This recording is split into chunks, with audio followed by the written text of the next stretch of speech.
Welcome to Phantom Zoned, the podcast where we dredge the lakes of hell in search of the worst the cinematic world has to offer and put it on trial for its various crimes against humanity. Should a film be found not guilty, it will be set free to frolic in the fields of life forever. However, should a film be found guilty, it will be jettisoned into the far, far, far reaches of space, a phantom zone, if you will. I'm your host, as always, Adrian Torres, and joining me is my good buddy. I got nothing special for you this time. I'm sorry, pal. Scott Daly. Man, Adrian, that was a lot of F alliteration you just did. Freely frolic in the fields of far off space. Well, you combined them there, but so yeah, well, yeah. No, I put effort into it. Well, this is our first episode of the new year, so I'm very excited for that. We took last week off mostly because I wanted to be nice to you because you had all the other podcasts that you do. You took off the week. I took a break. It was nice. It was nice. And of course, I was not dealing with almost subarctic weather, which has caused me to catch another form of cold, which only seems to occur around the time that we are recording. So awfully convenient. This podcast is slowly destroying my soul, not just my mind. We are continuing our ever widening. I don't know what you want to call it, but it's our expansive series that I am very, very happy that we've been doing so far. Of course, if this is the first time that you're listening to us, because there's a chance because of our guests that this is the first time that you stumbled onto us, for better or worse. Several months ago, I think it was in October, Scott and I basically got together and we took a look at the film landscape and everything that was going on, not just the things that were happening in our backyard, but then the film community as a whole. And we said, we're just two stupid guys talking about bad movies. Exactly. Yes, we may do it with, great passion and sometimes some minor insight, but we're just two guys. You can easily open that up. And that's when we decided that we were going to put a focus on women in film, and we wanted to open up the doors and highlight female filmmakers, female writers, female just talent in general, podcasters, critics, people who love films, people who host film series, just anything. We wanted to highlight that, and so we've been doing that for the last couple of months, and it's great. We've got a fantastic guest that I'm so glad to have tonight. Of course, I say that now, and who knows what'll happen. We've already got a couple people lined up for the next couple of weeks that are going to be very, very interesting. Next week, I'm so excited. We don't have the movie yet, but definitely listen in because of the fact that Scott and I are going to be covering a bad Christian movie. What? Yeah. This is news to me. That's why I'm dropping it on you now. It's excited. Our guest specifically said, because of their background, that's what they wanted to do. Oh boy. So that's what we're going to be doing. What about this week, this episode? That's what I'm saying. This episode that we're doing, we wandered into a wonderful den, we shall say. Our guest tonight, you've probably read her writing. Out of everyone that we've had on the show, she's probably somebody whose stuff that you've read or you are very familiar with the website that she writes for. I am happy to introduce our guest for tonight, Miss Vivian Kane of The Mary Sue. How are you doing, Vivian? I'm good. I'm happy to be here. Well, that you say that now, so. Yeah, I do. I am happy to no longer be watching the movie that I was watching an hour ago, and I'm happy to not be talking about it right now. So I am at a happy place at this moment. So it's only going to get worse from here. Right now, I'm doing so good. Great. Vivian, for the people who aren't familiar with you, please tell them what you do at this website. So I am, my literal job title is Feminist Opinion Writer, or now Feminist Opinion Editor. Thanks, promotion. So after the Mary Sue, for anyone who doesn't know, started a few years ago as a hub of geek culture game geared at young women readers, like specifically high school, college, like that's the target demographic. And then after the election, They wanted to get more political. So they hired me to write about politics and also pop culture and geek culture and the ways that all of those intersect. So I spend all day, every day, writing about basically the awful things of the world and how they affect the things that you love. That's my job, which is great and awful at the same time, like what we're doing here. Because you guys are big fans of Max Landis, right? Oh my God, he is the biggest fan of us. Max Landis, Mary Sue enthusiast. He's mentioned us quite a few times on the internet. Max Landis, no longer the writer of Bright. Yep. Sorry. So, everything has its wins and losses, just like tonight. Yep. So, wait, there are wins tonight? Wait, what? Well, the win is that Max Landis isn't writing the Bright sequel. That's the one we get. Yeah. I was trying to be nicer and saying that having you on as the guest was our win for the night. So, well, thank you. I'll take that. I like the win being about me and not that ass hat. and now I have to. Can I say ass hat? Oh, you can say ass hat as many times as you want. Okay, good. I think there's actually a law that if you're mentioning Max Landis, that you have to mention ass hat. Like it's within like at least libel 2 if sentences. You don't say it. Yeah, he'd probably it's be just dishonest. Yeah. Well, thankfully, Max Landis had nothing to do with the film that we watched for this episode. At the same time, I'm going to reinforce, because once again, we've got another person who can attest that I'm not the person who's always choosing the films. I try to. You gave me 4. Exactly. You gave me a choice of 4. And you chose one of them. I didn't have the final say. And do you want to hear why I chose this, or are you going to read a synopsis first, or something? I'm going to read a synopsis in a second, but if you want to mention why, you absolutely can, because I had a feeling there was a chance that this was going to be the one you were going to choose. Well, I mean, okay, so you've heard what I do for a living. You've been at parties where I am a buzz. I'm just like, I'm the epitome of like feminist buzzkill. I cannot talk about the world not through like my own lens. And so you gave me an option of 4 movies, and one of them was like space apocalyptic babes in bikinis, and the other were like space apocalyptic other things. And I just thought, like, if we're gonna do this, let's fucking do this. Like, let's just go out and like just have me be me the whole time. So that's why we had to watch Phoenix the Warrior, otherwise known as She-Wolves of the Wasteland, which I really wonder why they changed that title. Well, see, the interesting thing is, and this movie marks, I think, technically like the 3rd or 4th post-apocalyptic Mad Max-ish ripoff film that we've done. And so, but it stirred something inside me. I'm like, these are all insane and they're all completely different. For being ripoffs of this basic subset, they all have so many different directions they go. So that's why I was looking them up online to do like a little bit of history, because you can't find anything about this movie.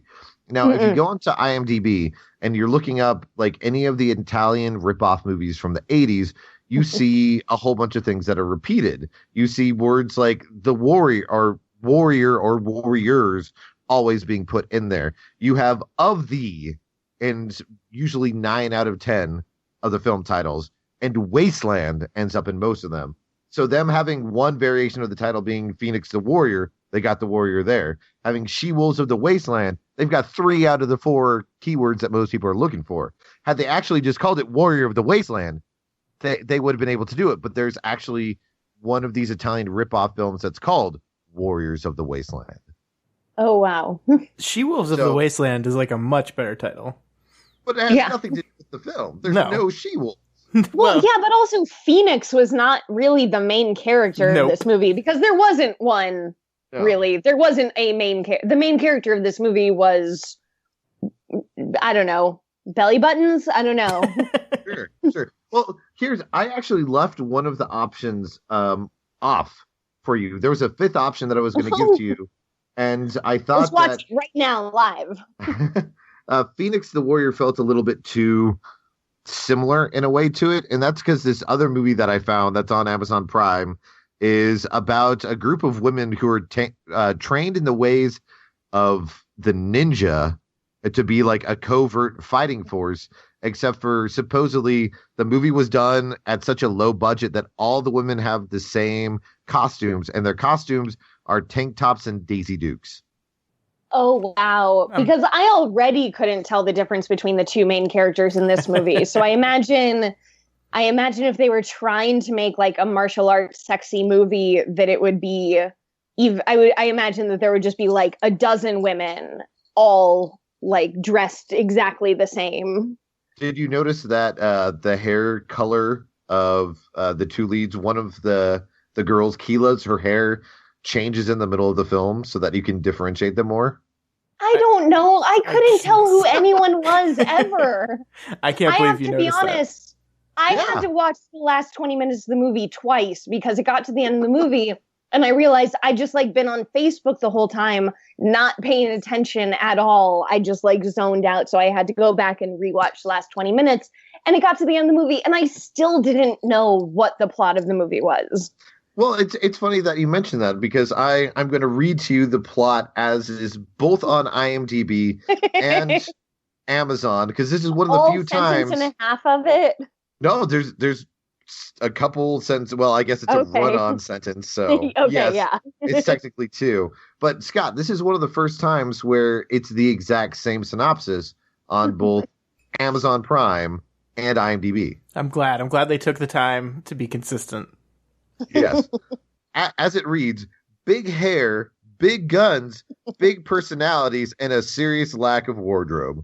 The film, also called She-Wolves of the Wasteland, is a post-apocalyptic story that features women, lots and lots of women, who leave little to the imagination as they battle each other in various junkyards and gravel pits to determine the fate of the world.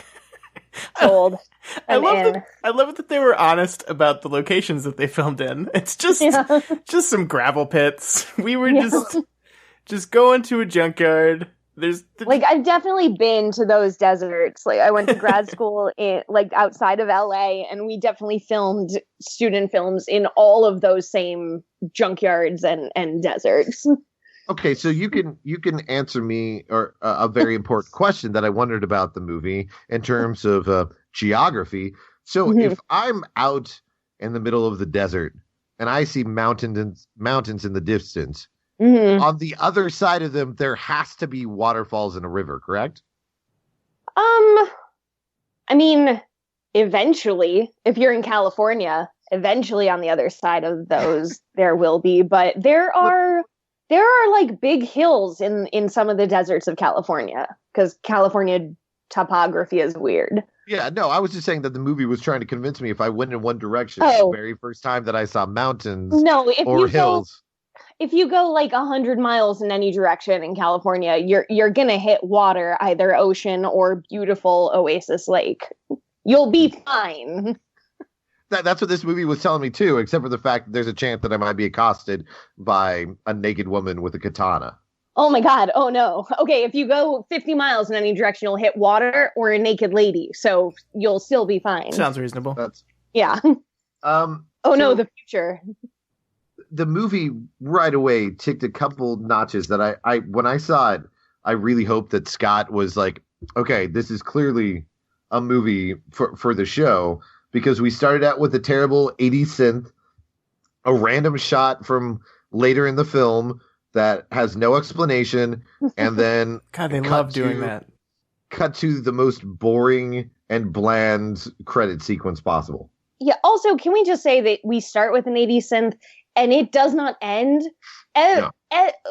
Just the entire movie is like your princess is in another castle. Like the entire thing is just maybe 12 seconds of music, like looped and remixed. That's it. I kept on waiting for somebody to start the sing because it feels like an intro to a song from the 80s. Yeah. And then it turns out that you were really cheap and you just bought the instrumental version of that song. Yeah. It was just synthesizer for the entire movie. It it really started to, if it sounds like I'm a little drained, it's because I finished this movie about half an hour ago and it was exhausting. Am I allowed to read your tweet response to me on there? Yes, okay. Please do. Because I feel like this could give everybody an explanation of like what it feels like to be involved with this film. Because I tweeted that I finished the movie and that it felt like I could feel my eye twitching. And then it felt like part of my brain shriveled up, died, and just slid out of my mouth. And then Vivian... Which is accurate.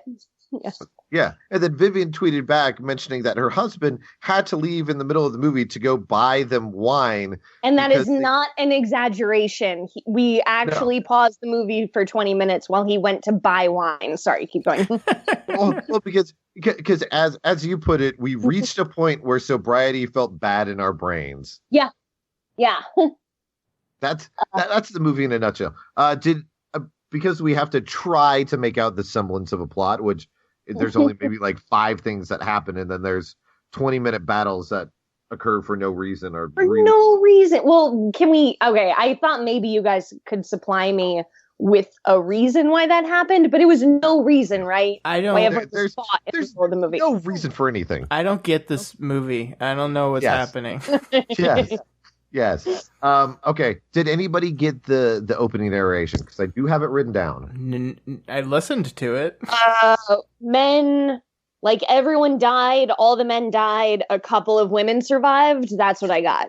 Yeah, that's actually really close. A lot of the movie. Yeah. So it opens with a person who were never identified with like whose voice it is. I'm not sure if it's Keela or if it's Phoenix or whoever, but they say.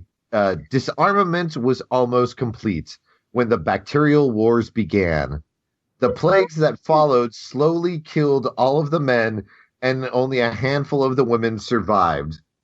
Out of them, one rose using her dark powers. She began to breed a new race of women.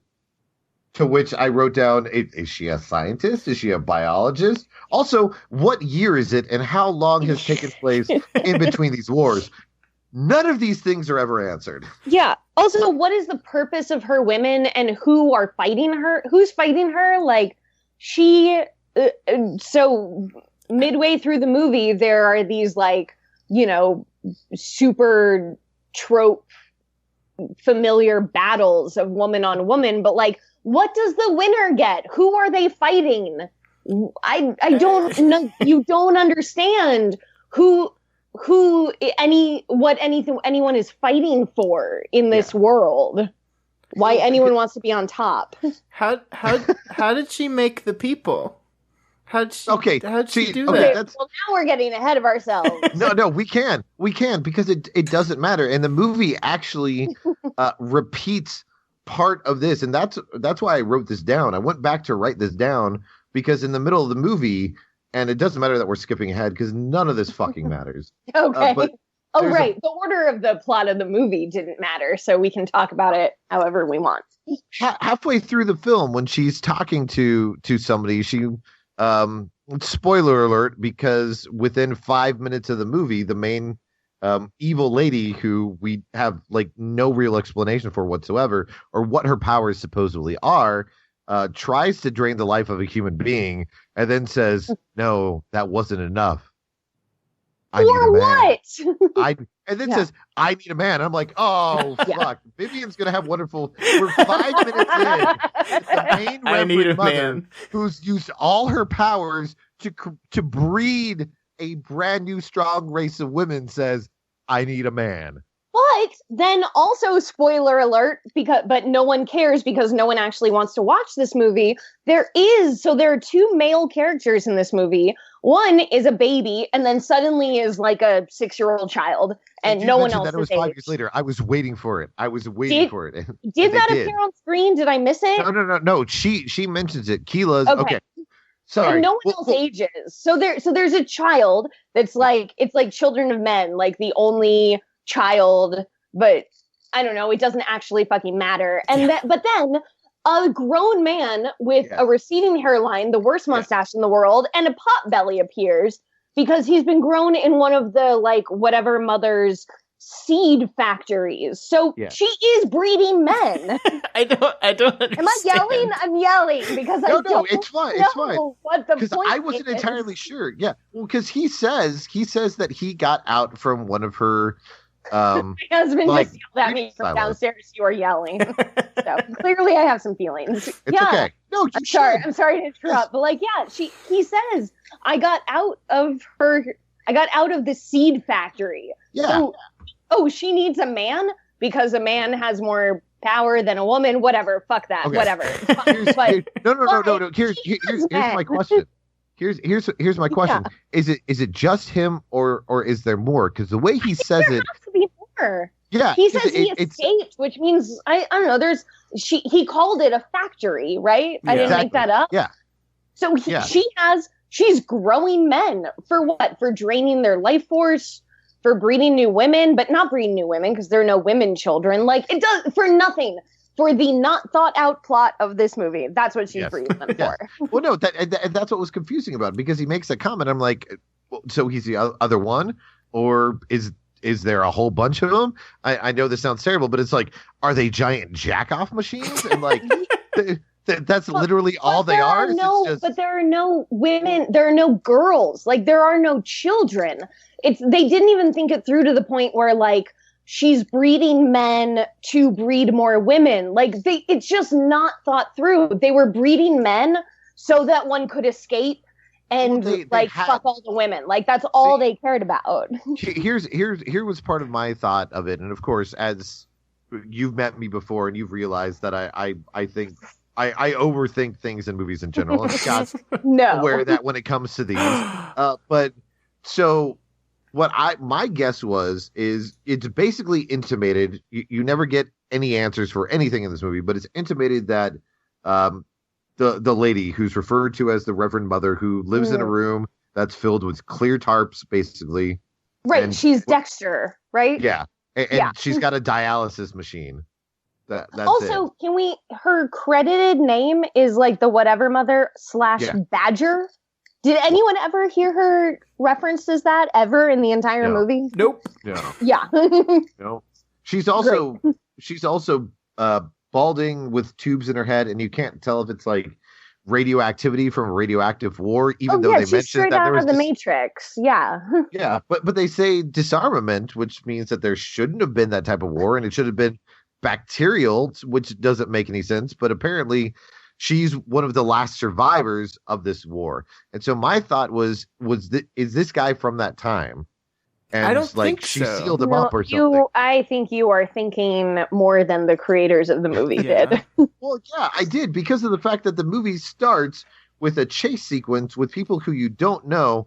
A lady's dune buggy flips over. Yeah, and two dune buggies and a truck that definitely doesn't work and was pushed into frame. Like that was the budget of this movie. I think you're overthinking it. Well, no, because she's got a container that they said had the seed in it, but it turns out that it was just a decoy, because the breeders, who are women in the society who only exist to have children, even though, as Vivian said, we never see any other children in the entire movie. I missed that. It's someone's job to have children? What does that mean? It's funny, because this movie kind of, even though it's not connected at all, tangentially works with another movie that Scott and I watched that's called America 3000. And in America 3000, they actually give you dates and stuff, and like it's actually 2888, but it's not 3000. You'd think it'd be 3000. It's not. But it's 100 years after a nuclear war, and because of the breakdown and everything, women are on top. They're the top of the food chain. They're the top of everything. They run everything. Men exist for only two reasons: for labor purposes or to be breeders. Which the breeder side gets into it is really fucked up in that movie, so we won't go into it. Well, I've seen that Sliders episode. That's an interesting setup for a dystopia, but like this didn't even try to do that. It didn't really. It didn't want to actually explore what any of that actually meant. Yeah, and Yeah, what you would have liked about America 3000, and the thing that Scott and I laughed our asses off of is, hey, Scott, what did America 3000 predict? Wait, I can't remember. It's been so long. MRA. Oh yeah, Oh, you're no. right. You're right. Yeah. You're right. I completely forgot about that. What was the name of the movie? America 3000. But Okay, well, writing that down to watch angrily and drunkenly sometime. Oh yeah, because the men are clearly men rights activists, and even to the point where the main character's idea later on is, you know what, men and women need to get along. I will fuck her into loving me, and that's how we will save the day. Not only that, but his sidekick, who's the only other person who can speak complete sentences in this society, wears a top hat. Oh, obviously, because he's fancy. Mm-hmm. Yes. But he finds it, and it becomes his call sign and symbol. And it was just like, this is a movie that people are not going to realize is going to fit in way too much years in the future. But like that movie handled like this is why society's like this. This is why these things are happening. And Phoenix the Warrior couldn't even do that. They have the plot, like I mentioned, by the breeders that you never meet, who artificially inseminated one of the breeders with the male seed, which they knew was going to only create a male. Yeah, because that's how science works. Yeah. And the lady, she knows that she's pregnant, and then has the kid like within 10 minutes of us meeting her. I love that like they're running away. They see the two women showering naked, and then like for 5 minutes that goes on, and then they're approached by the naked women, and then we cut to the baby being born. And it's like, oh, I guess they just hung out there for 9 months. Well, yeah, that was like a really long shower. Yeah. And then they all die 5 minutes later. Yep, and they all die. All but the main two characters and their kid. Yeah, the problem here is, I mean, one of many problems. Like, there's no, like, I don't understand why they need the kid. Like, they say she needs to take the energy of a boy, not just a man. Later, it's a boy. But she has like a breeding factory. Just make more boys and take their energy. Well, because she said that she'd been trying for a while to make this happen, and this was the first that time that she'd been successful with a kid like this who had her powers. The kid never uses any powers. It doesn't matter. But it says he's going to be the strongest warrior in the world. And that's why she needs to take. Because he's like naturally born. I don't know. Whatever we're doing is we're just filling in holes. Well, no, I bet it's because he's a man. This is one of the few things that she explains, is that she's specifically set about creating seed for him so that he would be as strong as her, and that's why she had to assimilate him so that she could get her powers back. Well, now it all makes sense. Can we agree that the number of times that the word seed is used in this movie is just gross? Times. Yeah. Not to mention that while 75% of the movie have no names, half the people who do have names are G.I. Joe characters. Yeah. Also, the adult male character, his name is just Guy. That was like, I had to look that up to make sure that they weren't just calling him Guy. Like, his name is Guy, and he looks kind of like Walter Goggins, and I couldn't get over it. Hold on. God damn it, Scott! Walter Goggins, but like less in shape. Well, hold on, Scott. Let's see, because Scott and I always have this competition, and I try to feed him a Walter Goggins competition. No, a love child competition, basically. Yeah, Adrian will like mix like 7 different people, and somehow it works perfectly. This one is Walter Goggins and David Arquette. Fuck, that's good. That damn mustache. And just the way he cocked his head. The guy's a complete fucking idiot, and we have no explanation for anything that he does in the entire movie. And he feels so out of the time period. Like he's wearing jeans and a sleeveless shirt. Yeah, and he's just like, everyone else is dressed in like leather because like they've made their own clothes or something, and he just like came in after a day at the mechanic shop, and he's just in this movie now. Yeah. So I go full me, and like I had a lot of thoughts about this guy because he shows up and immediately is calling the woman, I don't know if it's, I don't think it's Phoenix, but the woman that looks exactly like Phoenix but is calling her honey. Oh, yes. I'm never going to remember that. But thank you. Like calling her honey, calling all the women broads. And like, I just couldn't help but wonder, like, I don't know, that to me is a really interesting character from the point of view where like, I wish I was still in school and could write a paper about this guy, because I just can't help but wonder, like, a man grown in a seed tank or seed factory, whatever they called it, like, where did he learn that level of confidence and entitlement right. and authority? Like, he showed up as a man among all these women, but like, those are learned behaviors. So where they're treating that as if it's an innate behavior of men, and it's not. And I don't know. I found that fascinating and made my husband, who agreed to watch this alongside me, I made him talk about that with me for far too long. But like, that to me was the most interesting part of this movie, and they did not mean for it to be. Yeah. I do think that I have an explanation though. Oh, no. Oh no. Oh yeah. Adrian, please. Yeah.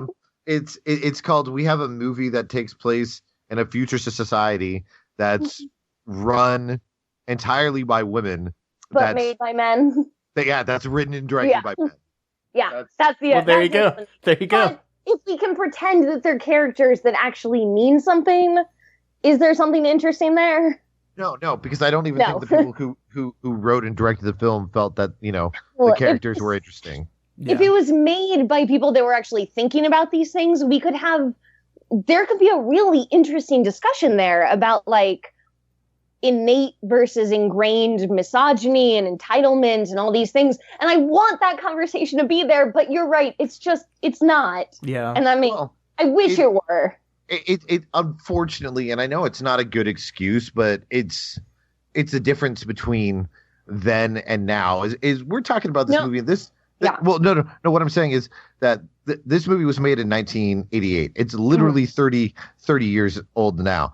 And the reason why I mentioned the movie being from that time and place is it came out within a couple months of a movie that's called Hell Comes to Frogtown, which has a very similar plot, which deals with a future society where most of the men are sterile, and that they do have lots of women in power, but then there's also giant mutated fucking frogs all over the place. And so they said, like a tadpole sperm euphemism thing. Yes. Frogtown. Yes. Yeah, sure. Because they literally have to send in Roddy Piper's character, Sam Hell, to go in and impregnate several women because he's the most fertile man on the planet. Exact same year, very similar plot. That one, at least, like I said, has giant mutated frogs in it. Yeah. I mean, it was a big era for the like sexploitation, Mad Max ripoffs. And like, I get it. I get that was a genre, but for us now watching, I mean, for me personally, it was really hard not to immediately and constantly think of Fury Road. Like immediately from when it started, I mean, the description of the movie is like their outfits leave little to the imagination. But at the very start of the movie, in the first like 90 seconds, everyone is very covered up. And then suddenly people show up in bikinis, and then suddenly everyone else is in bikinis, and then they're naked and whatever. But like, I kept thinking about the Mad Max Fury Road costumes where the women, like especially like take the wives, for example, like Joe's wives, who are wearing their like sexploitative outfits, but are covered in like at least gauzy material. Like some thought was put in to what will make these women look exploited and sexy, but also at least mildly practical in the desert. And like, that, I mean, this, I looked up, had a female costume designer, but being a woman does not equate to like producing ultimately feminist work. Like that's just something that we have to come to terms with. So like the fact that this had a female costume designer doesn't mean that their costumes were all that great. But I couldn't help but compare it to Fury Road in many ways, most of all the costumes. But I also think it's a perfect point in film to show the growth and changes in filmmaking, because that movie's basically the perfect counterpoint to something like this. And that even from the wives, where they all have names. You might not know them all, but they all have names. They all have them. They all have several lines. They have different characteristics, and there's more thought put into the women in that film. They're actual characters. Than into this movie. Yeah. Yeah. Also, they're women of color, and they're not just there to do like weird voodoo witch dances naked while other people do things. Like I was actually, for the start, I was impressed that it wasn't like for 1988, it wasn't an entirely white. Yeah, it wasn't an entirely white group. And then suddenly, like, there was, like, one black woman or, like, appearing black woman was the villain sidekick. And then the rest were either background or there to do, like, voodoo witch dances. Yep. And, like, not actually that great. Well, the main, what's her name? The main female, or not main female, but... the mother's main sidekick. Yeah, Cobalt. She's would you say Middle Eastern or like Indian descent sometimes? I don't know. I thought she was black with like a sort of a Jamaican accent, and then her accent changed. So like apparently, I don't know. Apparently, she's from India. She was born in Bombay. No. So yeah, that's what I thought, and that's what I thought was impressive for a character of that high stature, even in a shitty movie like this, that they were willing to do that. And being a villain, because in 1988, you're not going to have a character that looks like that that's a hero, that's shitty, but at least she was a high-status villain. Like, yes, I agree. Yes. As you can tell, we're not talking a lot about the plot, and that's because there wasn't one. Isn't. Yeah, there's things that happen, and I wasn't joking when all of a sudden they're like, well, shit, we wrote a page of material and none of it matters, so they're going to have some type of fight. Dude, how many bullets are in it doesn't fucking matter. Just shoot all the guns all the time. Their gun sound effect was so crappy. It was so bad. This gun that this person has is basically a shotgun with a grenade launcher on it. Have them shoot people a mile away. It doesn't matter. Well, while we're talking about really shitty combat stuff, I have to mention one of my biggest pet peeves, like being an actor for most of my like young adult life and doing a lot of stage combat. When one person has a shield and the other person has a sword or a staff, the person with the sword or the staff does not aim for the middle of the other person's shield. Like that was over and over again for like 20 minutes. The one combat move anyone had. It was like a 2-person combat, and one person would just stab their staff into the middle of the other person's shield, and then they'd block it away. And that went on for like 20 minutes. Yeah, it was so all the fighting was so dull. It was so dumb. Where Phoenix is literally just like slashing her sword back and forth in the air for like a minute. Yeah, like, you know how people fight. Yeah, this had that thing that comes up in so many movies. I mean, I don't know. It was in the last Thor, and it often works really well of like that forced gladiator combat. But this, what did the winner get in the forced gladiator combat? Like, why were they fighting? It just like tears from scene to scene, like relentlessly. Like they never stops to actually explain what the purpose of any of it is. The rulers of this world, why are they having people fight? What do they get? Phoenix won, and she like what for what? Nothing made any sense. It was just to put them in bikinis and have them stab staffs into the middle of other people's shields. That was it. And then throw a spear into the announcer. Yeah, to the one with the suit. the one lady who has the suit. The only lady that was dressed fully. Yeah.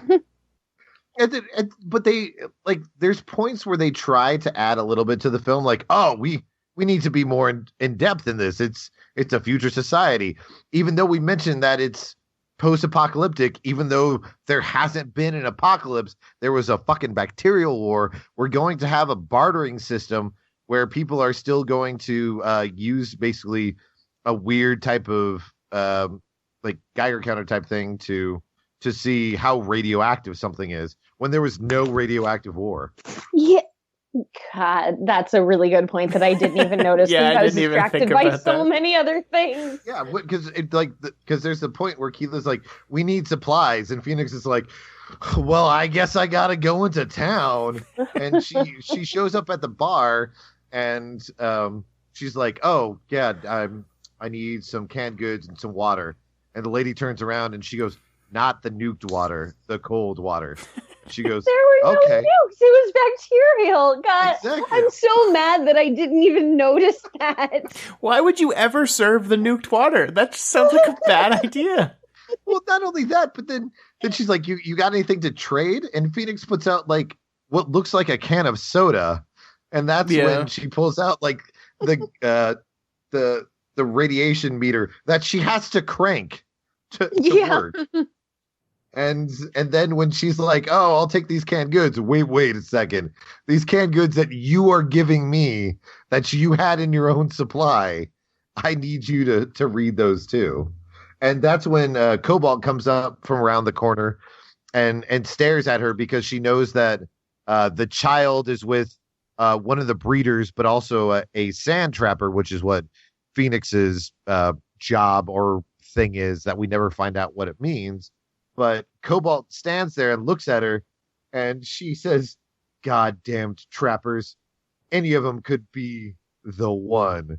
And then just lets Phoenix walk off. I'm like, if you're standing here in the darkness, you're like, any of these sand trappers could be the person that we need to capture. Why aren't you capturing her? Except probably that one. Yeah, probably not that one. Yeah. She's just bartering. That's not suspicious at all. Oh my God.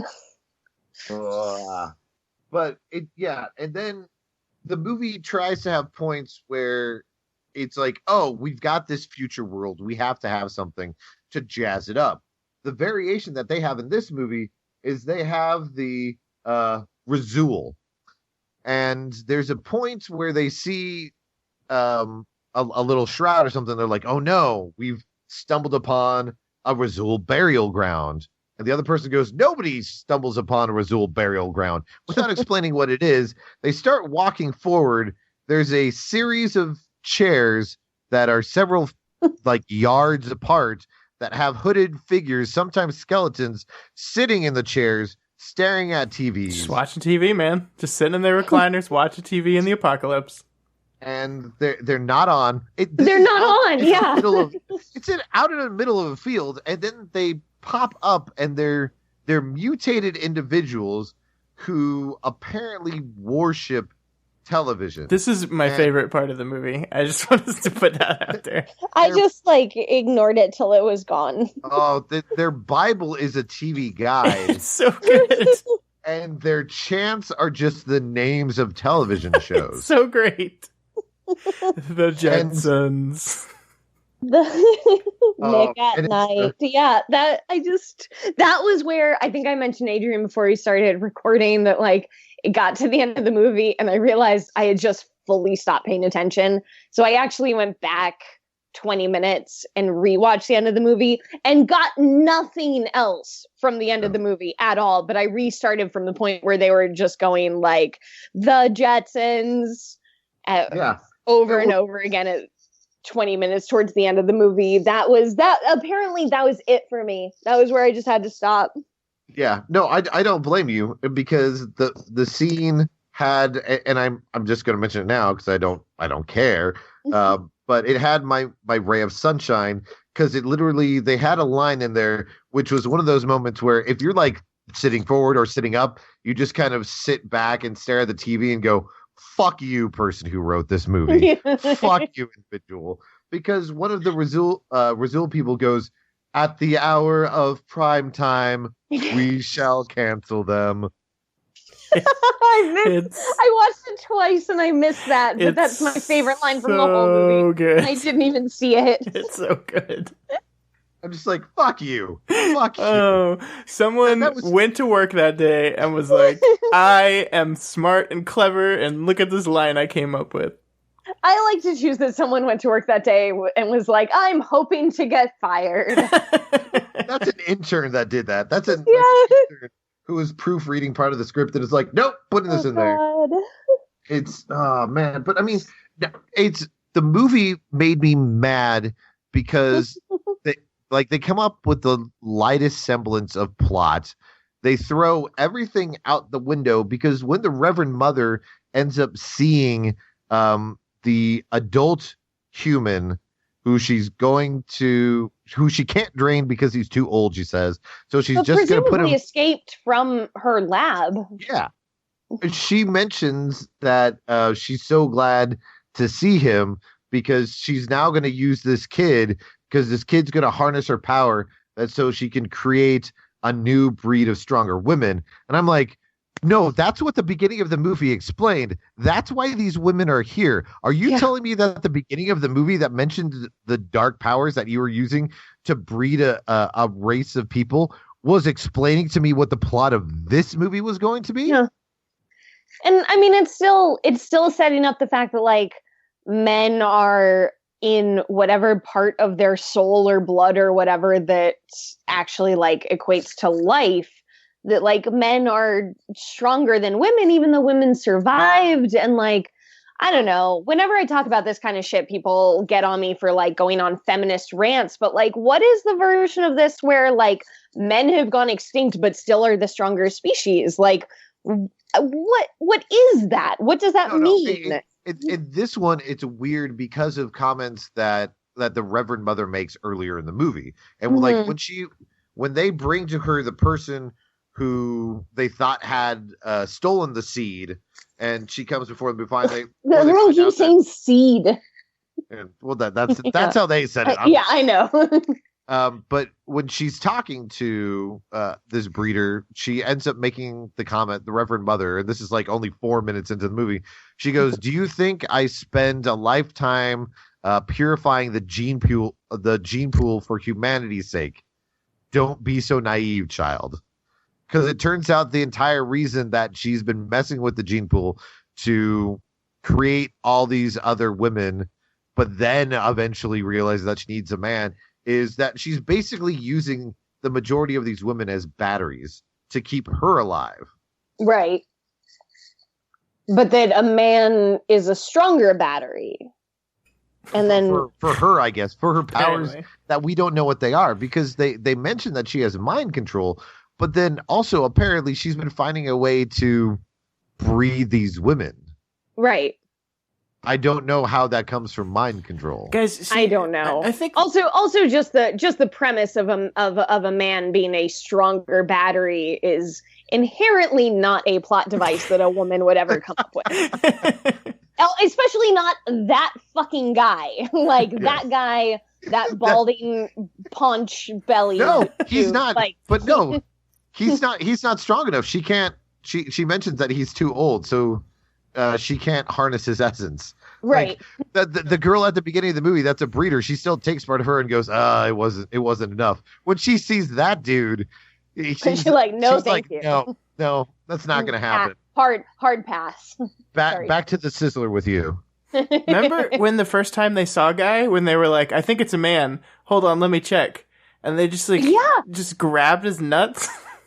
Oh, I thought that was the best part of the movie when she was like, "Oh, I broke it because he was passed out and therefore, not at attention." Like, I thought that was hilarious. It was great. No one in this movie knows how to land a joke. So, like, in theory, that was a really funny scene. In reality, it was not. It was just like you had to guess what the joke was. Yeah. How did you feel about the incidents that occurred directly 2 seconds after that? Which one? Where after she's like, "Oh no, I broke him," and then when she rolls him over. Yeah, she throws him aside. Do you think I should? And she's basically like, "Hey, I just found a dude. I totally want to fuck him." Well, See, again, like, they don't know how to land a joke. Like, the joke was that she wanted to fuck him, but couldn't, and blamed herself for breaking him. Well, yeah, but no, what I was curious about, because again, we have no concept of like for how much time has passed or anything. They do know that the smut mag is a smut mag when they see it. They do know that this guy can be used for either procreation or for pleasure, but there's no inference that like anything else has been staved over. You know, like there's weird things from the old world, but we don't know how long ago the old world was. So it's like, was there some point when after you were bred by the Reverend Mother, she explained this to you, or where did you come from? Are you even from where did how long ago was this? How do these women, like, I imagine that she knows what a man is and like what his functions are via like folklore, but see, that's what I wondered, because we don't know. Well, because Keela, who's the girl that you can't differentiate. Okay, that's the one that's not Phoenix. Exactly, not Right. Phoenix. Not Phoenix.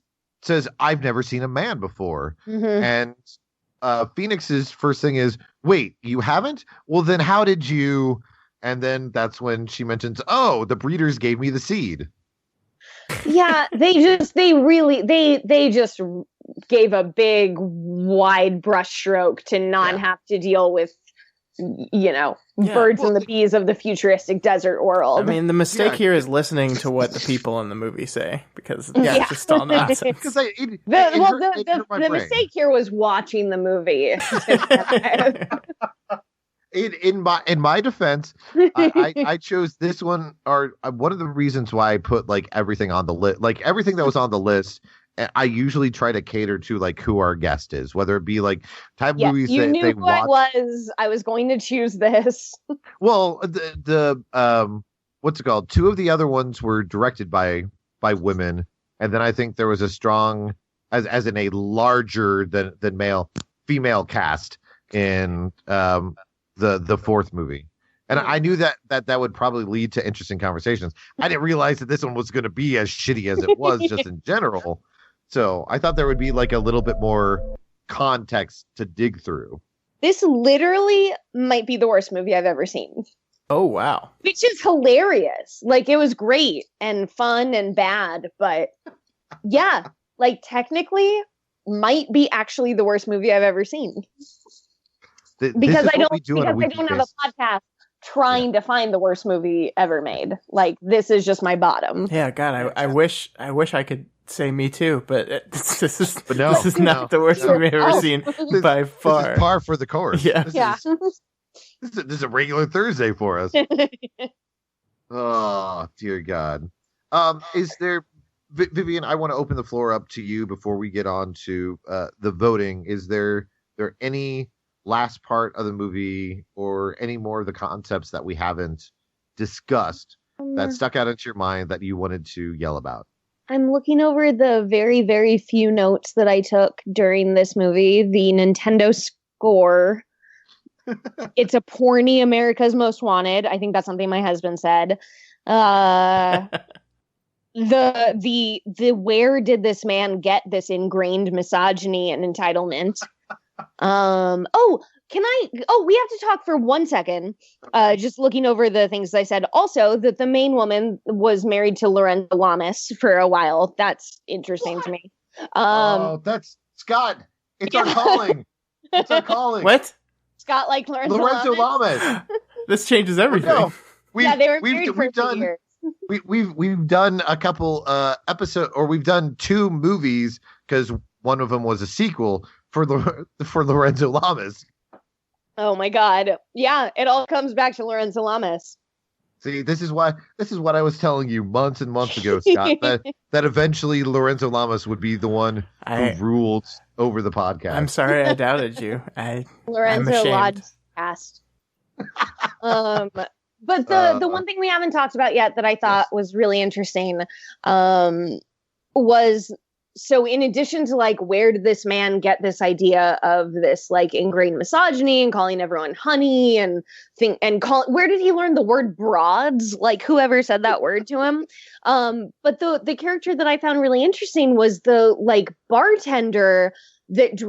female bartender that dressed in a tuxedo and like played this like butch role, which, do you remember her? Like, she was just sort of there, like she was a bartender and she was in some other scenes, but she looked like Kristen Stewart and she was always wearing a tux. And it just seemed like this sort of like weird, unmentioned, like butch masculine, like fetish play that in a smarter and like more modern movie with more women at the helm, like would have been a really interesting idea. Like, why did this woman do this? Who was she doing it for?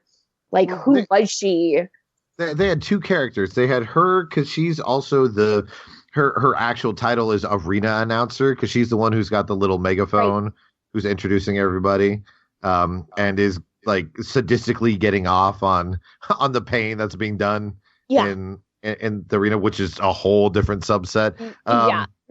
There's a lot here that could be dug into in terms of like fetish play, like like weird, just like who are these women? But the people making the movie didn't actually care who these women were. Well, because they also had the buzz cut tank top girl who had the jeans, and like she was on her whole own course, and like the way that they have the women use the macho lines that would normally be in like a Schwarzenegger film and stuff like that that they were spouting towards each other, like in the final fight where Phoenix is like, "I want to see your face when I kill you." Yeah.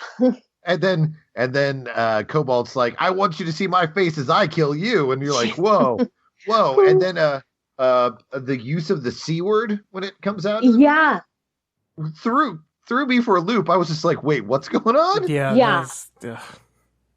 Also, I'm sorry, the one like Asian American character who turns out to be a sex worker, which in this, I'm sorry, but I have to imagine that in a post-apocalyptic desert woman-run world, like sex work would not look the same as it does now. Like, women would not be standing on the corner asking other women if they want to date. Like that, I just have trouble believing that that's exactly how like post-apocalyptic like queer sex work would actually work. There's no aspect of that to the culture. No. Too, which it would be a completely interesting point to dig into. But again, as you said, if there was anyone at the helm of this movie that actually cared about these things. No, that's not. No. Yeah. So you asked if there were any other things I wanted to talk about. Hey, there you go. Apparently there are a few. Those are them. That's that works. I mean, as the movie puts it so succinctly at one point, "Damn you to hell, bitch." That's it. Damn you to hell, bitch. Yes, exactly. Scott, any final thoughts from you before we vote? No, I'm ready. Let's get this over with. There you go. Okay. So to explain it, it's very simple. If you're saying not guilty, you're saying that the movie, while it might be bad, is worth saving. And if it's not, and if it's guilty, what are you basically saying, Scott? To get it the hell out of here and never watch it again. No one ever has to see this movie ever again. Can I ask because I'm new here, what does saving mean? Like, if I think that this would be worthy of a modern remake made by women? Is that? No, that I should just say guilty. Exactly. Okay, cool. Okay, cool. Okay, let's put it this way. Saying guilty means that this movie never existed. So it posits that there is a world where a strong group of female writers and directors could come up with this same idea and actually do it justice. Okay, cool. Yeah, saying that a movie's not guilty is saying, you know what, it is bad, but it's the fun type of bad. It's the fun bad that you can enjoy and you want to watch with your friends. So not really this movie. Okay, understood. Scott, we're going to start with you. Yeah, it's guilty. I think, like has been echoed a couple times, there's something interesting about this concept inherently, but movies are also a reflection of the time they were made in, and late 80s, not a good look. And this is a terrible, terrible movie that isn't interested in exploring any of that stuff at all. Guilty. There we go. Vivian, what is your vote? Oh God, so guilty. So guilty. Yeah. I would love if this movie were re-examined and redone, like in a way that was smart and knew what it was doing. And this movie was not smart and did not know what it was doing. So guilty forever. And even though I don't necessarily need to vote because it's 2-3, I'm still going to vote and say that it is guilty. For Unanimous. all the reasons that everyone said, but then also for the fact that the movie ends on basically an inverse of the shot at the beginning of the film that they show for no reason, because the last shot of the film is Phoenix on a horse riding on the beach, and the image is just flipped from the image that you see at the beginning of the film for a few seconds. Literally nothing is like this movie. The Reverend Mother dies. There's still the man that's somewhere at the seating factory that no one sees again. There is a child that will grow up into to be a man in the society, and they drop everything so that we can see her on a horse for a second. You know what? This movie actually was remade in a smart way, and it's called Mad Max Fury Road. So there you go. Let's just watch that. We can. We always should. And I want to consider it remade because this was a ripoff of Mad Max. So it just shows that the people who were working on the Mad Max series were the better people to begin with. Yeah. For all the times that Mad Max was ripped off in the sexploitation era, in any era in the 70s or in the 80s, and basically just in the 80s. For all the times it was ripped off, it was finally done really well and really well focused on women. And it wasn't done until last year, 2 years ago. But yeah, finally we got the version of it that we all needed. Yes. That's perfect. Yeah. Okay, well, here's the fun part where we get to tell everybody where they can find everybody else's work online. So, yay. Vivian, where can the nice people of the internet, just the nice people, nice people, please, just the nice people, if all you liked three of them. If you liked all of my rants about gender and racial issues here, then you'll love them every day on themarysue.com. I'm also on Twitter at Viv_Kane. And that's it. That's me all the time. Is there anything specifically that you've written for the Mary Sue that you'd want to push up and have people read it, like within the last couple of weeks, maybe? No, I've been late. To be completely honest, I've been pretty lazy around the holidays, and I haven't been doing my best work. So I don't know. Check back with Vivian in a week or two. Check back with me when I'm less exhausted. We're coming up on a year of me at my current job and a year of Trump. So I'm just a little drained. So also I have a new podcast that Adrian has been on that my husband and I have done because we just moved from California to Los Angeles, California to Kansas City, Missouri. And we have a new podcast called Missouri Loves Company, where we talk about local politics because, what are you going to do in California as a liberal? Call your, elected officials and say, like, vote this way. And they're like, we're already going to. So we move somewhere where we kind of want to make a difference politically and, live with like a little bit of money, which you can't do in Los Angeles. So anyway, for all the reasons, like being millennials, wanting to save money, being a newly married couple, wanting to make a difference in politics, like these are the things that we discuss on this new podcast, Missouri Loves Company. Look it up, listen to it, rate review, subscribe, do all those things, whatever. That would be great. We'll and listen to Adrian's episode. Yeah, it's confusing, but it's okay. I really like that title. That's great. That's kind of why we started the podcast, because the podcast title. Which it's one of the many podcast ideas that you've mentioned on your podcast that's still going. But yeah, we'll definitely throw that up into the show notes so that people are able to find it. Scott, where can the people find you online, and what do you want to promote? You can find me on Twitter, ScottDaily85. It's DALY. And you can see all my podcasts and stuff at dailyplanetfilms.com. I just started a new podcast this week with my wife, ironically. And we should do a crossover episode. Yeah, that'd be great. We're doing like it's called Vow to View, and we're doing a thing like we've been married about a year now, so we've decided we're experts of marriage, and are gonna make each other watch things that are important from our childhood or from our past movies or TV shows or whatever. Because like in relationships, you always force or share your things with your spouse or your significant other or whatever, that it's important to you. So we're going to do that. Scott, Brock and I, we literally talked about that idea. We almost did that podcast too. We definitely have to do a crossover episode. We almost started that same podcast. That's awesome. Yeah. So I watched The Music Man, and my wife watched Gattaca, and we talked about it, and it was fun. I can't wait till the show is renamed in like a year or two from now, called Shouting My Love at You. That's good. Yeah, so you can check that out also at dailyplanetfilms.com, and it'll be on the same feed that this podcast is released on, at least for now. Scott, I have to ask, have you seen The Big Sick yet? I have, yeah. The scene where he makes her watch like whatever movie it is that's so important to him, and just watches her watch the movie. Yeah, that scene like is too painful for Brock and I to ever rewatch, because it's too real for both of us. Yeah, I completely agree. I was watching my wife all through Gattaca. I was like, "Do you like this? Yeah. Do you like it yet? Do you like it? You're not watching. Put your phone down." But yeah, that's me. What about you, Adrian?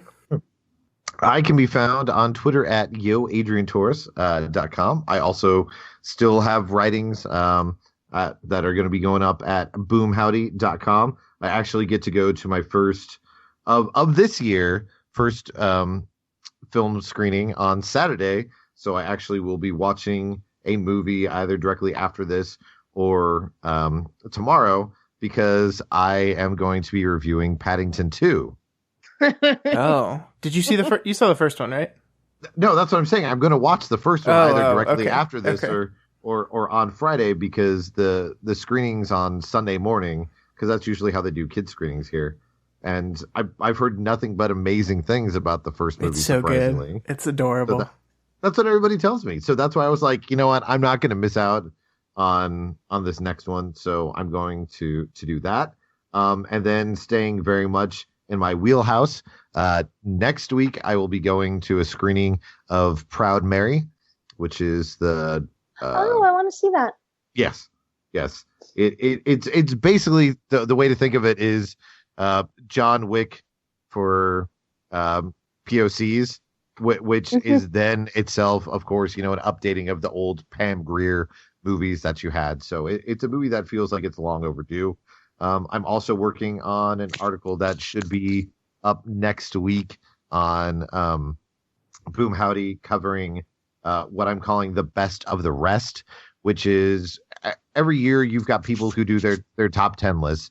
And for people who see lots of movies and are writing about movies, you might go to film festivals or get screeners. So while you are in your top 10 list highlighting fantastic movies, there's other movies that might just miss the cut. So I'm going over a couple movies that I think are really important that came out last year that may not have made it onto the top 10 list, as well as several movies that were at film festivals that are going to be hitting theaters within the next like 6-7 months. And just to give you a taste of that, like the main 3 that I want everybody to put, or main 4 that I want to put everybody on their list, even if they don't read my article, is Anna and the Apocalypse.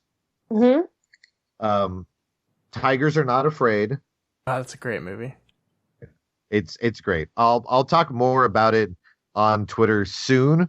This episode I know will come out probably on Friday, but I'll talk about it soon. I'll talk to Vivian about it more too, because of an announcement. Well, because of an announcement, so I'm going to wait for that. Okay. Well, we talked about this on New Year's, actually, because I just put out, you asked if there's anything recently that I wanted to promote. I just put out a list of, because our site is geared towards women, I put out a list of like female-led movies that I was excited about for 2018. And neither you and your wife talked about those on New Year's Eve. And in the Apocalypse, when that trailer came out and when it premiered at Fantastic Fest, I wrote about it on the site and I was so excited for it. But neither of those movies have official premiere dates yet. I still included Anne and the Apocalypse on my list, like out of the hope that it will come out around Christmas of this year. But it's supposed to. Does it have a distributor? No, it had. I mean, nothing that they've announced officially. Yeah, they haven't officially announced, but the word from people who are in the know is that they do have a distributor. They're just waiting for. But no one like me can put it on their official list. Yes. Until it has an official distribution date, and it doesn't yet, which is gotcha. So I still included that, but I couldn't include the others that you recommended to me because they just there's no news yet, which is so there'll be more news about Tigers Are Not Afraid. And I know that they're getting ready to make an announcement about Revenge because I think that one just got distribution. But then the other one on the list is Bodied. I know that Scott will agree with that. Yeah. That's that movie. That's going to make a lot of people angry. But yes, I think it's going to start lots of discussion. Yeah. It's going to be very interesting when it comes out. But yeah, put those on your list. Okay.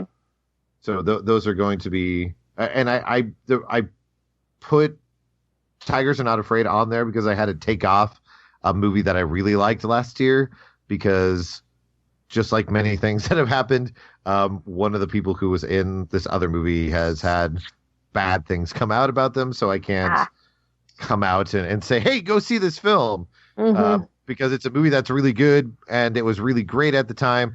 And now it's like, hey, you should go. Oh, wait. No, never mind. Jeffrey Tambor's in that movie. Never mind. Oh, no. Oh, just kidding. Men are garbage. Not you guys, obviously, but like, men in general. So, that's what we got. I want to thank you so much, Vivian, for coming on to the show. It means the world, like I said, to get all these different opinions and views to come on and to talk about shitty movies because it's an easy thing to do. Yeah.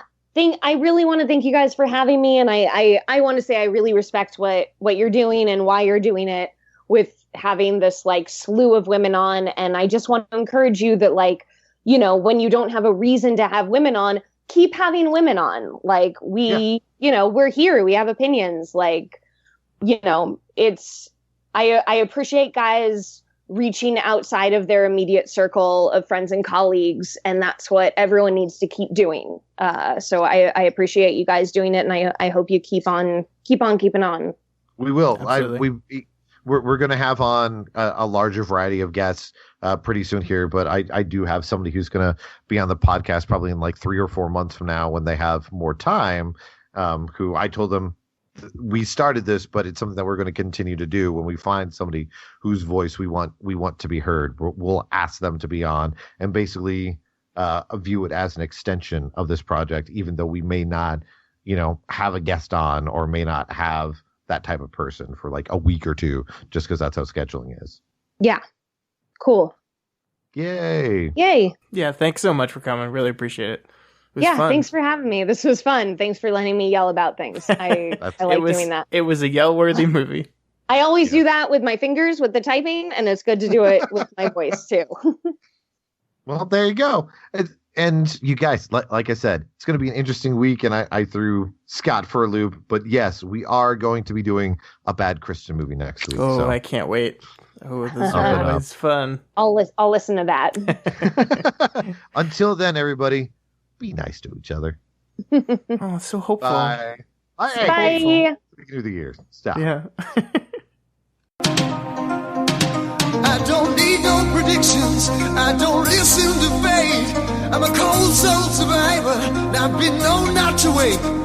In a land of confusion, no one's ready to face. If it's love that you're after, then you're in the wrong place, baby. Soldier,